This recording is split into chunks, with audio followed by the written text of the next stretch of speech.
guys, it's Robin, RsIslandCrafts, and welcome to my craft room. This is my WIP Wednesday video where I'm going to show you what I've been working on in the craft room and maybe about what's happening in my life this past week. Thank you to everyone that hung out with me Saturday on the live stream, where we went ahead and we made pillowcases using French seams and the burrito style. There's several different ways to make a pillowcase and mix all the styles together a little bit here and there, but this is just the way I've been making them, and I really like the process. I like how quick and easy the cuff is and how all of the seams are hidden inside and you only have to sew across it once, and then the French seams have everything encased inside. And thank you everyone who watched the replay that wasn't able to make it to the live stream. We had a lot of fun. We were hopping back and forth. Mom and Pop Quilt Shop, they had a 12-hour live stream, so we hung out with them for a few hours, came over here and made some pillowcases, and then went back out and hung out with them for a while more. But I really like how the French seam it covers up everything, so there's nothing there. I've gotten much better at it, so I don't have any threads poking through, and I pulled out one or two on different pillowcases, but for the most part, I don't have anything popping through. This pillowcase is mine because you can see it has a little bit of an issue there. I noticed on the inside of this fabric, this was the blender fabric from fabric.com.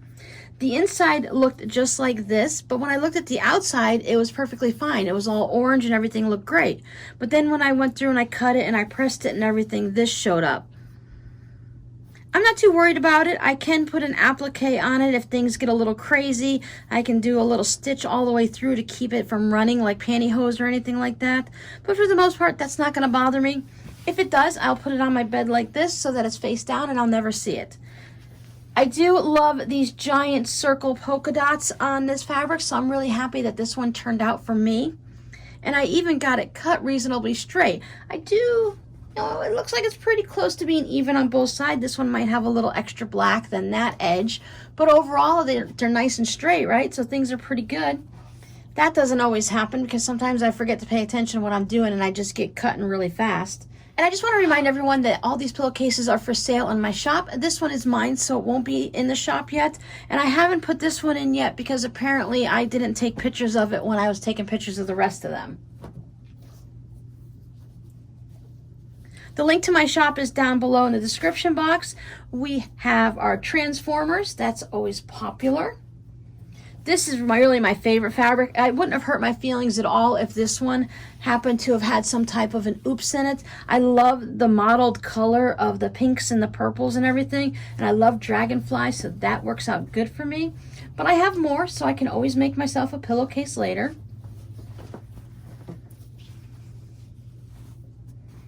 We may have made this one during a live stream, I don't remember. I've made so many pillowcases this week. I like this teal type fabric up here. I don't remember if that was the actual name of it on fabric.com, but I thought it just looks so cute with these ABC animals. So this is kind of fun for the little kids to have their pillowcase and have something they can look at and learn the different words and practice their letters and stuff. I know I'm a mom and that's asking a lot of my children to actually learn while they're laying in bed, but half the time if you put them down for a nap, they're not sleeping anyways, so they may as well go ahead and learn something about planes, trains, and automobiles. Did anyone see that movie? This is another favorite one of mine with all the little bears hiding everywhere. I love the way the oranges go up into the pink. It really reminds me of a sunset, so that was a very sweet one. Little guy hanging from his britches off the pants, off the knob here. Rob used to grab the kids. We used to put them in these types of overall shorts all the time, the Oshkosh Bagosh, and he would just grab them by the straps of their overalls and he would carry them around. They loved it. Okay, this is the one that's not in the shop yet. It may be in by the time you see this video. The farmyard animals, different barns and stuff. Windmills. I love windmills. I don't know, there's just something about, maybe it's because they're so big and the fact that they produce power and stuff like that. They're just amazing. Some little safari animals, jungle animals. This is another one of my favorite fabrics. I set this one aside so that I have enough in my stash to do something fun with later on. I like that no matter how you cut this, you're going to get a whole bunch of flowers somewhere in your quilt block when you're making it, or on a project bag. I don't know if purple and green technically go together. I'm really terrible with the color wheel. I probably should take some classes on a YouTube University and figure out how the color wheel works. I should probably buy a nice color wheel first, right? But I do like the way the purple and the green look together.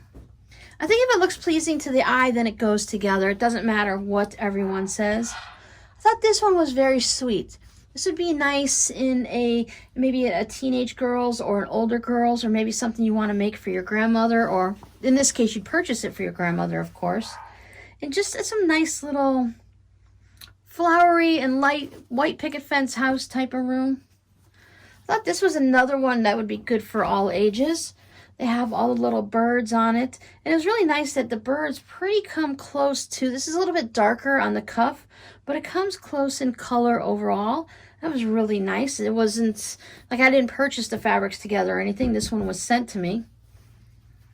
And then we have a little Mr. Buzz Lightyear. Buzz Lightyear is good for people of all ages, right? So those are the pillowcases I worked on this week. Get those all folded up nice and neat. I did make one more pillowcase. I made this with my patrons on Sunday. I sleep with this little, it's kind of like a travel pillow or a toddler size pillow. It's just a small little pillow that I like to tuck underneath my neck. And it really helps with my shoulder issues and my neck issues if I just give that little extra support. Not a whole pillow, because a whole pillow is just too much. But just this little travel type pillow works great. So I was showing the patrons on how to measure a pillow and figure out how to cut your fabric and all that. And of course, I used some favorite fabrics of mine. This is a Southern Santa, or however you want to call it. I call it a Florida Santa Christmas. I've got my pink flamingo. Santa's all decked out. You got the penguins and the fishies and the reindeer, so that was fun. And I added the cuff with my flamingos with the Santa hats that I really like. It's really quick when you're just making one pillowcase to just whip it out really quick. When you decide you want to make like 14 of them, it does take several days to get the process going. I'm not done with pillowcases yet. I still have a couple more. These fabrics, this one I cut the wrong way, so it would end up like this on your pillow, and I think the picket fences definitely would look odd if it's off. Some of the other ones I cut, like Buzz Lightyear, is flying across the pillow instead of, looking at it this way. And I think that's fine. I think it works okay with that. But this design, you definitely need to have the picket fences going left and right. So I'm going to make a little travel pillowcase for that one. And then I also have this, and once again, this one's Sesame Street. But if I were to put this on a pillowcase, it would be sideways like this. Now these guys are definitely, they have to be orientated this way. It really is not going to take too much to transform this into a travel-sized pillowcase cover like this one. Since it's already cut, I'll just probably have to trim a little bit off and then just adjust the cuff and the accent. And I thought for this one, I cut out, what did I cut out? I tucked it away so it wouldn't get lost. I went with just a simple white cuff and then a green accent just to help bring out more of the greens. This one would have looked really nice in a purple cuff too, because the girls, what has she got? She's got her dogs and cats and bears or whatever, but they're all dressed in purple too, so that would work really good for them also. So a few more pillowcases before I'm done and I move on to the next thing to make. I don't think I did any other sewing this week. I did get all of my fabric postcards mailed out. I had sent some to a couple special people. I sent them out to my patrons. I sent them out to just a few different people. I will probably do some more, whether I do Christmas cards or fabric postcards. I just wanted to make sure my patrons were taken care of, and then I'm going to go ahead and move on from there. I really want to, I have my bin here with my holiday fabrics. There's Christmas and Thanksgiving and Halloween and all that mixed in there. I almost said Easter, but we haven't done Easter yet. So I want to see if I can make a couple scrap Christmas cards using that. Now, since I finished knitting on that cowl, now I get to move on to another knitting project at night. Christmas is coming. I need to finish Robbie's Christmas socks. So I pulled those out. And the last time you saw this one, this is how much yarn was left out of one of the skeins of yarn. So last time you saw it was here, and I went ahead and finished it off. It folds over nicely.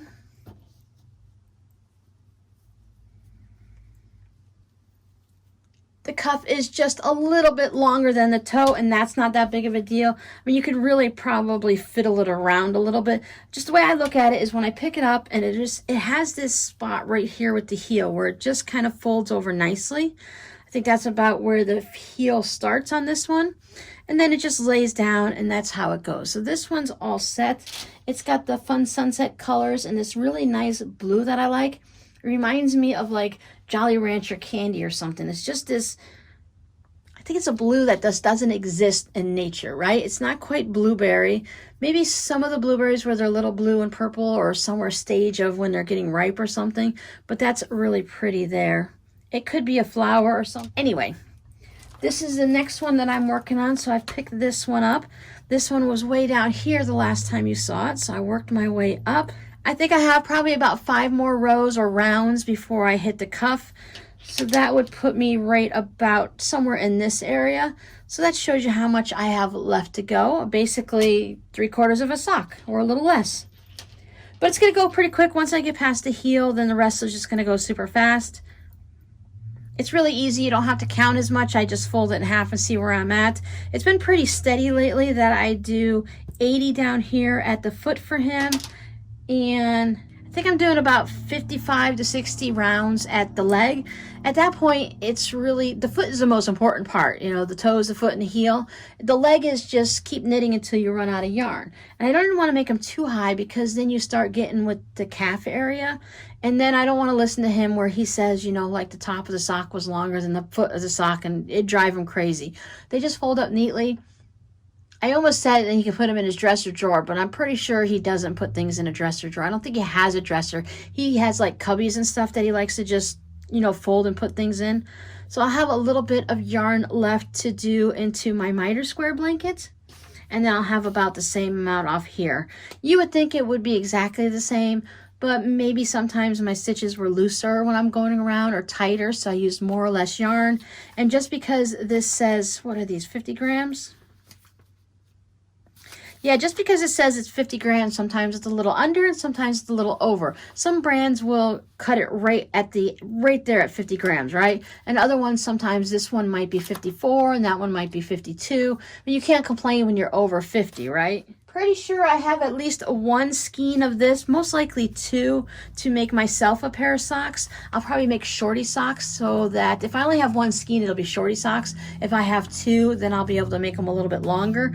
Unlike Robbie, I don't go all the way up so it folds in half. I usually do about 25 or 30 rounds. I just want to get past my ankle and up a little bit, kind of like, what are they? They're ankle socks that are just above the ankle, and then you have the cuff. I almost said crew socks, but that's more like a crew sock where it goes halfway up your cuff.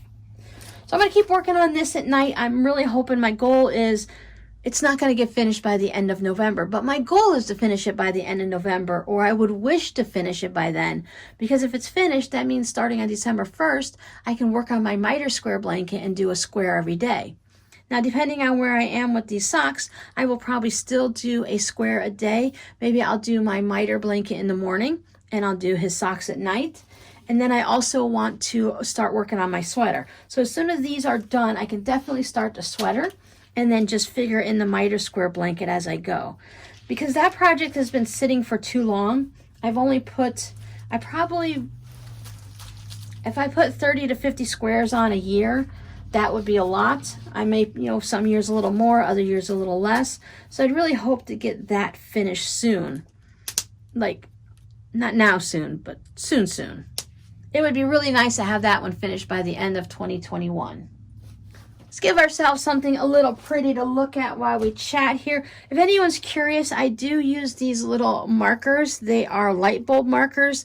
They're like safety pins without being with all that curly part at the end that would get hooked in the yarn. And this is the way I can tell how many rounds I've been doing, so that I can go all the way up. And what I do also is when I get close to a certain point, do I have it here? See, I'll put an extra one on here so I'll know, like as I'm going, if I just see one sitting on here, then I know I just have one group of 10 rounds left to do. When I get probably about halfway, that's when I start adding them on so that I have some to hook them onto.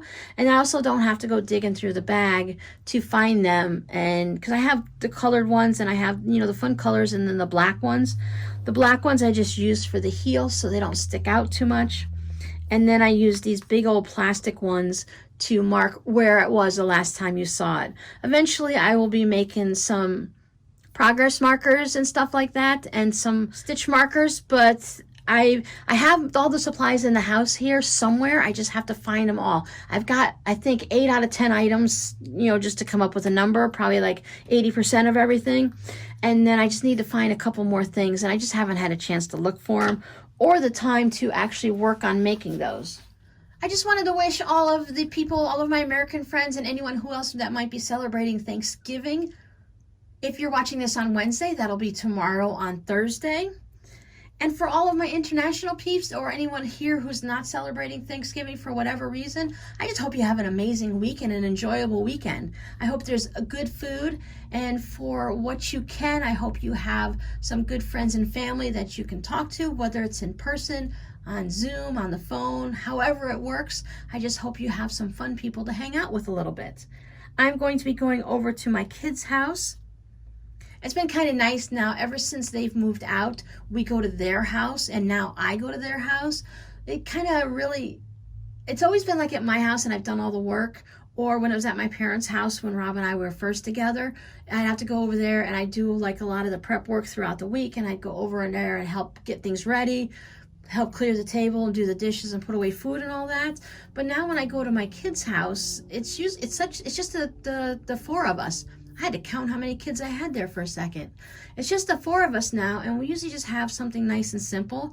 They're not really into that whole big turkey dinner and all that. I think it's mostly because they don't want to cook it, and they don't want to ask me to cook it if I'm going to their house. So last year we had steak and baked potatoes and rolls and stuff like that. So it's really quick to cook and a quick cleanup, and it just makes for a very relaxing day. It's just not that big hubbub with all the people that come over and hours of cooking and all of that shit you have to go through. And then when you're done and you're full, you realize you have to clean up now. And the only thing you have to look forward to at that point is pie and a nap. But going to the kids' house, I go over a little early, help out if anything needed, and it usually doesn't because they've got a simple recipe and everything works good. So we just chat a bunch, catch up on each other's lives.